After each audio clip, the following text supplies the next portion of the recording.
Welcome to the Reinvent Your World broadcast. My name is Donna Woolham, and I'm your host. My goal is for every woman to know that God loves you and He's for you. And no matter where you are today, you can start right now and create an incredible new life. Let's get started into the show, okay? Welcome to Season 3 of the Reinvent Your World podcast. And we're kicking off this new season with a series of interviews that I've been honored to conduct with women who are serving in ministry. And before you click off and say, well, that's not for me, I want to encourage you to hang around and even share this series with your friends. I believe you're going to be impacted by the stories of these women just like I was, because when it all comes down to it, we're all just women loving the Lord, serving His people, and spreading the kingdom in the world.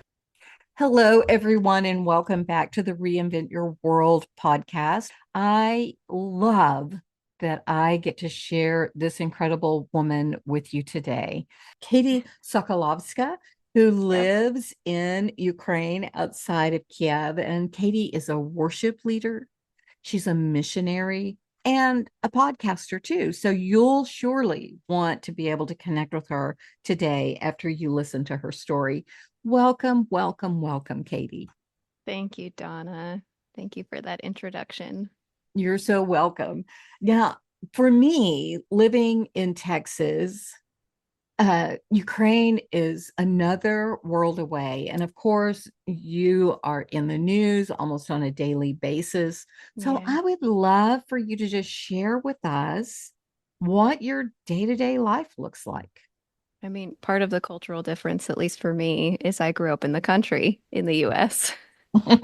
And then I moved to a big city in another country. So it's interesting navigating that at times. And for me, typically, like my husband and I live with his parents. So our day starts just getting up, making breakfast, and checking in with them. And depending on the day, we might have a staff meeting at church. So we have to drive an hour into the city for that, or we're able to work from home most days. Um, my in-laws are counselors, so it's always checking in with them and seeing if someone's coming, if they're just at home and online. Um, yeah, a typical day usually includes just like making meals together, getting work done. We pick out the songs for the week. We check in with the team and see who's going to be there, if they have any questions, if there's any songs they'd prefer to do, and practicing those, getting the keys right. And then I have my own podcast, and I'll spend time working on that, just preparing like what chapters of the Bible I'm going to do, what music's going to be on it. And of course, the editing takes quite a bit of time on that. So I do that. And then I have a couple of editing clients that I do things for, just podcast audio. And I really enjoy that, though. It's a fun project for me. And then when we get to the weekend is when we've got Saturday rehearsals at church and just making sure everything's ready for Sunday. Usually I'm checking in with people more, making sure the slides are ready. My husband's checking on all the sound equipment. And then Sunday, we've got the full day of church, like usual. And we actually work at an international church here. So even though we're in Ukraine, everyone speaks Ukrainian, we have church in English. Ah, So yeah, it's nice. We have a really diverse mix of people at our church as well. A lot of students, a lot of people working at NGOs, and just people traveling. Some people that used to live here, they'll come visit. Sometimes we have military. Actually, we have quite a few military right now. And of you course, we have. know, as you're talking, I'm thinking just about every worship pastor in ministry can relate to your story right there.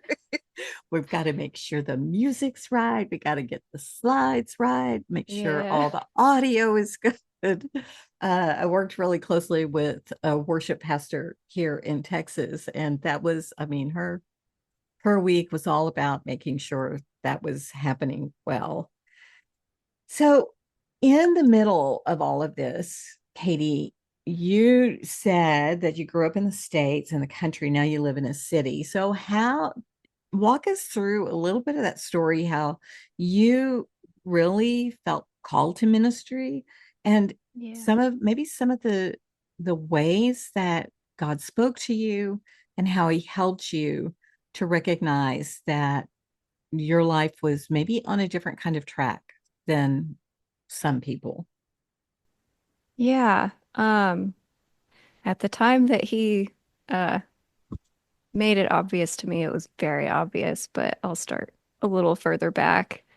I grew up in a Christian family, always attended church, went to a couple different Christian schools growing up, and my family was just really great at being supportive and never like pushy with any of that. But we were involved in like Awana, and I even went to a Mennonite school for a while. I've gone to a few different churches. It's all over the place. But yeah, when I got to be an adult, I guess, I started helping with the youth group at my church. I just really wanted to serve and got involved with worship team a little bit. I grew up with my mom always doing worship, so Mm. I definitely got some influence from her. And I just loved it. I love worshiping. I love creating that space for people to feel free to worship as well. But when I was, I don't know, early 20s. So how long ago now? Oh, like 9 years ago. I was working a normal job. I worked in an office, but I kept hearing about this missions group called YWAM. Mm. And if people don't know, it's Youth with a Mission, and they have locations all over the world. Uh, I had heard about them. I was interested, but it's, you know, I'm working. I'm not going to stop working and just uproot my life to go do this thing. And my job was not going great. Things were becoming more and more tense in the workplace, just some differences between people. And I kept hearing more and more about YWAM. I actually had a landlord at the time who is an amazing lady. She is fantastic. I lived in her basement, and her daughter was in YWAM, and she just kept telling me about it. And I was very much interested, but again, did not want to uproot my life. And then I got fired from my job. Oh my gosh. And I was like, okay, I guess it's time. And 2 weeks later, I was in the discipleship training school in Montana. That's incredible. I mean, that you hear this. And I love that the Lord speaks to us. Often we will think, well, God doesn't talk to me, but He talks to us all the time. He does. And just learning to listen Hmm. and pay attention to His voice. When someone that we love is speaking, even in another room, we might not be able to understand what they're saying, but we can pick up on that sound and know Yeah. that, or someone that we're related to or have a deeper relationship with. So I love that the Lord was speaking to you all of this stuff. And then here you Yeah. are in discipleship school. So there you are. What was the next piece of that for you? Yeah. And I guess part of it too, what confirmed for me, I had thought about YWAM before, and my dad's opinion is very important to me. And he was like, this feels like you're just going away to have fun at the time. And then when it came down to it and I chose where to go, he was all for it and he was totally supportive and he thought it Mm. was great. So I was like, Thank you. Um, but yes, I got to there to that YWAM base and started discipleship training school. It I had to learn a lot about how to trust God and listen to him Mm, in all of that. You would think simply like, oh, it's time to go now would teach you a lot about trust, but there's so much more. mm, And I know a big part of that for me was leaving my siblings behind mm, because I had a brother who was special needs. So learning to trust and know that like God has put me in this direction and there's a reason and it's okay, he'll be okay yeah. was a big thing. But then I I didn't know much about Ukraine. And in the discipleship training school, I was told my outreach would be in Ukraine. Mm, And I had a friend who was adopted from here, and that's pretty much all I knew about it until I was preparing to come. And it was it was kind of crazy. We got here for outreach. We got to the YWAM base in Kiev, and the next morning I woke up, I went downstairs for breakfast, and my whole body felt it and I heard it in my head, just, you live here now. And I was like, okay. So, normally when God speaks to me, it's like, I think he's speaking to me, but it was a moment in my life that it was very clear he was telling me, like, this is where you're going to be. mm. So yeah, I got that. I did my outreach with my team, and then I actually stayed and they went home. So, So, what was that like for you to wave goodbye and there you are? Did you stay with YWAM or did you become affiliated with another field ministry or how did that work for you? yeah, at the time I stayed with YWAM, and like, I stayed an extra month after my team for that first part, and it was kind of a trial for me becoming staff at this YWAM base. Mm, So we did that. They liked me. I liked doing ministry with them. At the time, the ministry I was more focused on is working with special needs children, mm. and we help them with their homework and do different activities and teach them English. And it was really great. I loved it. And so it was just really good finding a place where it felt like I belonged and that I was suited to, I guess. And I love that little piece that you just talked about there, Katie, that at home with your special needs brother and being concerned about him, but God allowed you to use that same love and compassion and knowledge and skill to help take care of special needs children in your new home. That's Yeah. that's such a beautiful thing. Are there other ways that you've seen God use your gifts and your perspective? In I know that you're a worshiper and that's part of Yeah. it, but are there so share with us some of the ways that maybe the Lord surprised you by using your gifts and perspectives. Yeah. With the kids I worked with, I was surprised because things that seemed intuitive to me. And again, like you said, I grew up with my special needs brother, so of course I'm gonna see things a little differently than people who didn't have that experience. But I intuitively knew what a kid would need sometimes in the moment when they're having a meltdown and Mm. other people wouldn't know what to do. So I was able to help them. And I guess something kind of like on the YWAM base, I love baking. So they were always more than happy to use that skill. And then once I became staff at the church, I was able to, for staff meetings and things, make all the snacks and things for that. And yeah, I just love doing ministry in the completely different fields I've done it in, I'm just glad to be doing it. It's beautiful. One of the things that I love to find out when people are going through challenges, because it sounds picturesque right now, Katie, but I know Yeah. that it hasn't all been easy.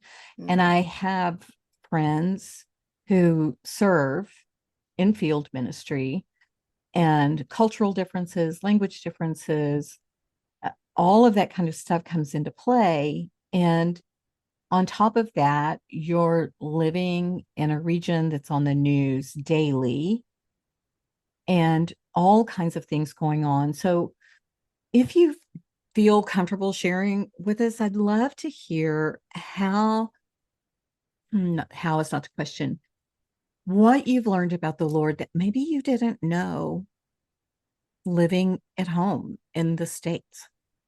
How has Okay. he revealed himself to you in new ways? I think one interesting thing is always just when you leave your bubble, finding Jesus everywhere, and Mm, that people from every culture have him. Like our international church, we have, like I said, we have people from everywhere. And it's always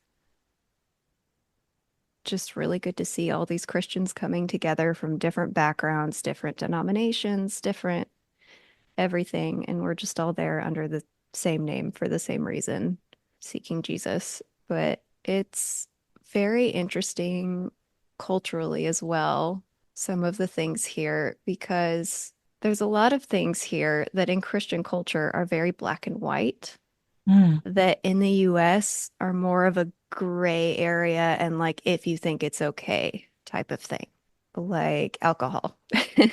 yeah.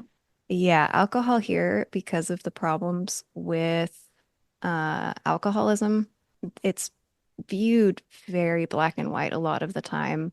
So, like we were told on the YWAM base, just, use discretion, but it's better if you don't drink because people here, if you're a Christian, you're not supposed to drink. People view it Mm, very black and white. If you're drinking, you're a drunkard, you're an alcoholic, you're a sinner. There's no in between. And like, I have respect for people that don't want to drink, they don't think it's okay. That's totally fine. But it was a big culture shock for me how like black and white it really is. yeah. That's so interesting to me. I'm thinking about a friend of mine who has served in another country, and that's part of the culture is that when you're having a meal together, you're Yeah. drinking. And it's so interesting to me. So this black and white culture shift for you, then are there other things in particular? Let's just talk about women in ministry and how women in ministry are viewed. There's definitely a lot of traditional views and like traditional male-female roles. And with Mhm. that, especially in conservative communities, there's definitely more men serving, which is interesting sometimes.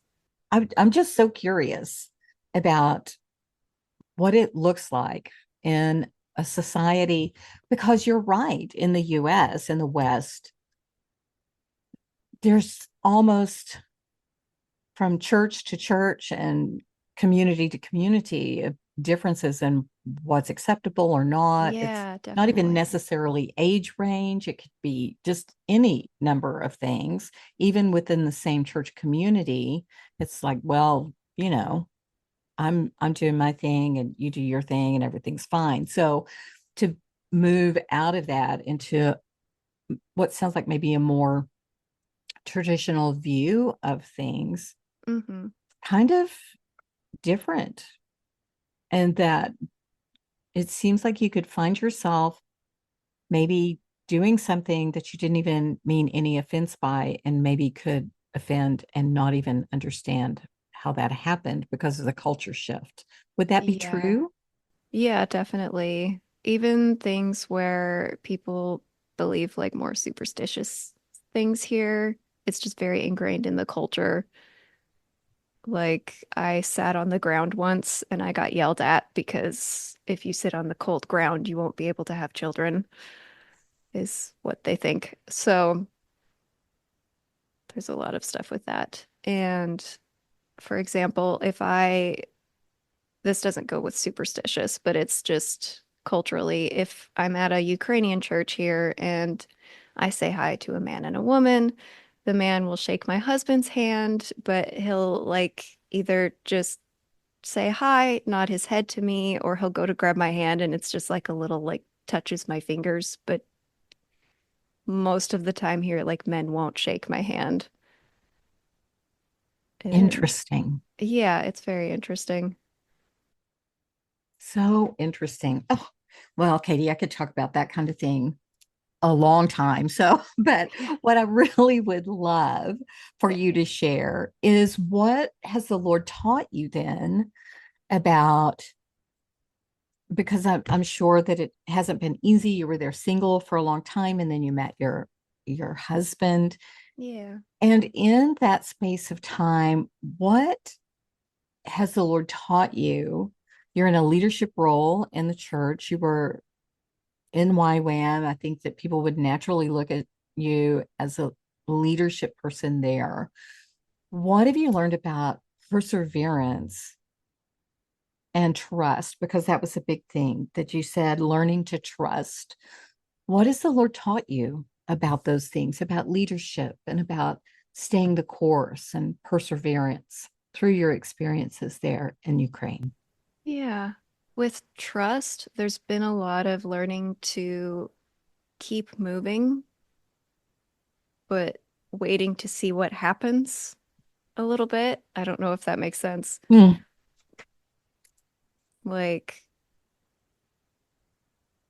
right now, we've been working at a church for a long time, and it's just keep moving until you see a sign that maybe it's time to make a change, or just if you feel God has called you to a specific task, just keep doing it, and then eventually it may grow.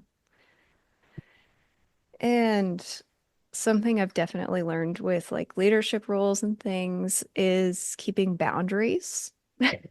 mm, Boundaries and expectations with people have been huge. When I was still single serving in YWAM, I had to really keep boundaries with people just to like, this is what I want to do in ministry. This is what we are doing in ministry. This is my day off. I would like to keep it my day off so I have one day of rest at least. And especially working where like I had male leaders in ministry, but I was still leading some things, I really had to keep those boundaries and just praying about it and deciding like where those boundaries are, but staying flexible. And like I said, praying and seeing like, do I hold to this specific thing or do I allow a little wiggle room? yeah, yeah. Boundaries. That is a power-packed word. Yeah. Wow, that's a lot. So, is there something, a scripture or a spiritual truth that really has been your anchor in these years? A verse that I just keep coming back to that I don't know, it's just proven to be true for me a lot of the time Mm, is Proverbs 3, 5 through 6. mm. And trust in the Lord with all your heart. Do not depend on your own understanding. Seek his will in all you do, and he will show you which path to take. Just all through life, making different decisions when I have taken the time to pray consistently and just listen and just keep working, keep doing, but taking the time to pray and listen, like my path has been made a lot more clear. Even the transition from doing ministry with YWAM to doing ministry with the church we're now with, it's, you keep doing things and keep doing things until it's clear that, okay, this this is now done. It's time to move on to the next thing. Oh, That's so powerful. And I think in the church we see that scripture and it's like, oh yeah, we know that scripture, but the power of it is trust, which you Yeah. mentioned earlier, with all your heart, and he will. Trust and he will. And that even now you continue trusting him and letting him lead, and trusting him and letting him lead. So if you were looking back at that girl in her job who kept hearing YWAM, YWAM, Uh-huh. what advice would you give that girl? Be more confident, be more Mm. outgoing. I have had so many insecurities that held me back that I don't know, like someone else is better for this, or like I'm just me, like someone more important can do it, or like I need more education on this topic, which that's valid. You can get more education on things though. But for me personally, it was just be more confident and, I mentioned boundaries, holding boundaries with people, Yeah. not being afraid to speak those boundaries and put them in place. So, as we're turning the corner here toward the end of our conversation today, first, I want to say thank you so much for investing your time and your love and your energy. And I'd like to know just quickly, because people listen to podcasts all different times, all different spaces, but typically on the way somewhere or they're doing something else. So I don't want you to give all of how people can reach you and contact you because that's going to all be in the show notes. But if someone wanted to reach out to you, what would maybe be the quickest, easiest way to do that? Probably Instagram is the best way. I will make sure that those links are there for people. And is that under your name or your ministry name or how? Yes, that's under my name. It's Katie Marie underscore SOK. Katie Marie underscore SOK. Uh, that's easy enough. And so, in the last moments, as we're finishing, is there something that has come up in your heart or in your mind that you would like to leave the listeners with today? Yes. I was thinking about women in ministry and some of the questions that I was looking over before we talked. And I was thinking about ways we can support each other in ministry more. And one of the things that I kept coming back to was that ministry is not a competition. Mm, We all are called to different roles, whether it's spending time just listening to people, spending time with kids, spending time with other people, leading worship, leading an outreach, leading something, participating on a team with something. Every single one of those roles is so important and so valuable. And you have something to offer, and it is valuable, no matter how big or small it may seem to you. And just like I said, it's not a competition. As women in ministry, we need to listen to each other, encourage each other, and pray with and for each other, and just be there to help in the ways that we can for each other. that is beautiful wisdom, Katie. And I think the perfect way for us to finish our conversation today. Thank you, thank you, thank you so much for today. Yeah, thank you for having me. Thank you so much for joining us today. I really hope that something that you heard helped you to be encouraged and inspired. And in fact, if it has, would you do me a favor? Would you please just share this with a friend of yours and join me over on social media on Facebook and Instagram? Well, wherever you are, I'm probably there too. But be sure and go to the website, donnawoolam.com, and grab the free resources that we have for you. Thanks again, and have a wonderful Living at My Best day.